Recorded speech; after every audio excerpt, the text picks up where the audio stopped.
Hi everybody and welcome to another short video by Grow Your Future, and today we are going to be talking about the STAR technique, what it is and how you can use it to help you in your job applications and when you are going to interviews. So the STAR technique is a way in which you can answer questions that you might get asked in an interview or sometimes in a job application, that tend to be centered around a specific skill.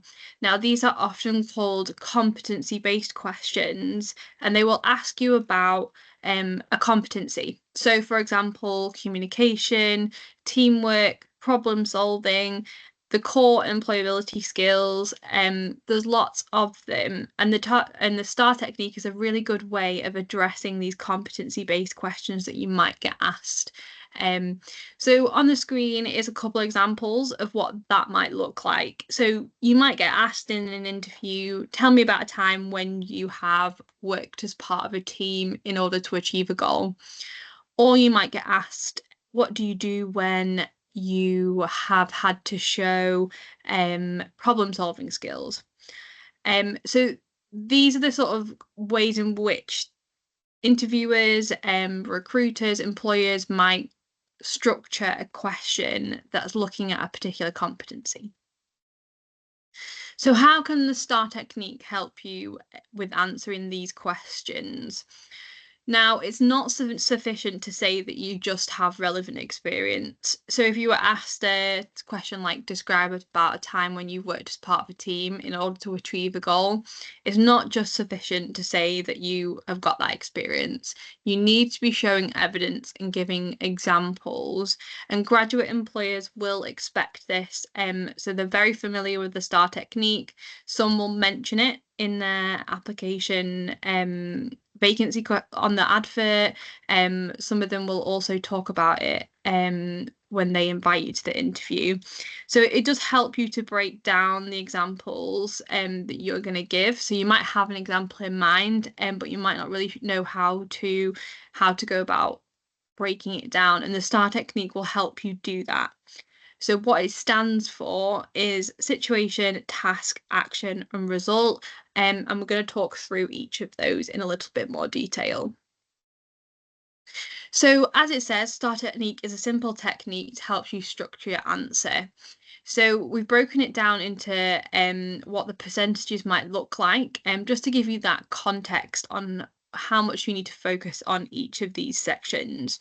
But to start with the situation, so what you want to do is you want to briefly set the scene, and you don't want to spend a lot of time on this, but you do need to set the scene.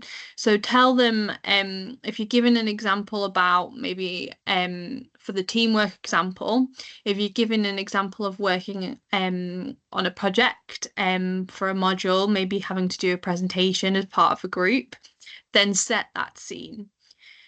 Move on to the task and say a little bit more about the specifics. So what was your role there? What situation were you facing? So were you up against a tight deadline?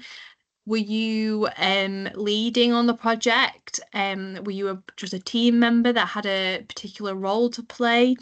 Maybe you were given the job of researching a particular topic. So talk a little bit more about the specifics of your role there, and what you were hoping to achieve through that situation.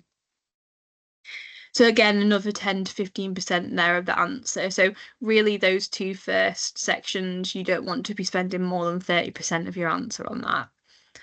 Then moving on to the action, and this is probably the most important part of the STAR technique. So this is where you want to talk about the concrete actions that you took in order to whether resolve a situation or achieve a goal. And you want to be talking about challenges you might have faced, how you went about organizing a task that you were given. So this is where you really give the context and the interviewer the understanding of what you had to do. And the reason that employers often ask competency-based questions is because it's a good way of seeing a skill set of an individual. So really in here, you want to be talking about the skills that you also had to use in order to gain that final result. And then finally, you want to end on that end result. So what was the outcome of the event? How did your contribution make a difference? And what impact do you think your actions may have had? So make sure you reflect on the situation that you've been through, the task and the actions, and think about maybe what you've learned. If something maybe didn't go right, what did you learn from that? So the result doesn't always have to be 100% positive, and it's important to highlight the challenges that you maybe had along the way. But that end result really needs to kind of round off the answer that you have given so that the person really understands where you started and how it ended. And again, that end bit needs to be shorter than that action section, which makes up the majority of your response. So, as I've just said, that action section is really important, and you need to highlight not just what, but also how and why you did those things. Think about the specifics of what you actually did, because the employer or the interviewer wants to know about you, and that's really important to highlight too. So you need to talk about what you did, as part of that example. Um, so this is what potential questions might look like. So as I mentioned, you might get asked, tell me about a time you worked in a team in order to achieve a goal. And that sort of question is looking for teamwork, results orientated. I'm not going to go through each one of these potential questions, but please do take note that this is maybe what a competency-based question might look like, and can help you prepare as well.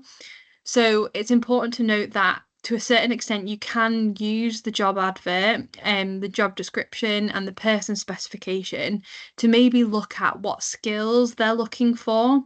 So if a job advert is mentioning that they really want someone that's a really good problem solver, and you know that you're going to a competency-based interview, then bear this in mind because you might get asked a competency-based question about problem solving. Now, if you've had some time beforehand, before going to the interview, to prepare potentially how you would answer a question like that using the STAR technique, then you're going to be in a much stronger position when you get asked that in the room. So have a look at that job advert and that person specification, and utilize it because often it can give you hints as to what maybe that employer is looking for and what they might ask about in the interview.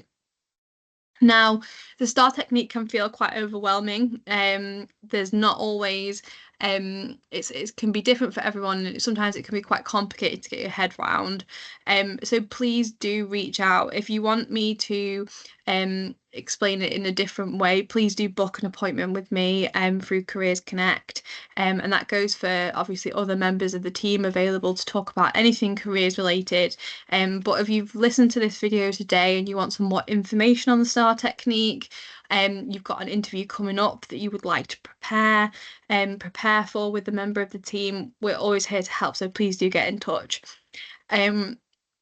As always, we've got the Grow Your Future email, Teams and WhatsApp. So do get in touch if there's anything we can do to help. And hopefully you found the video useful today. Thank you. Bye.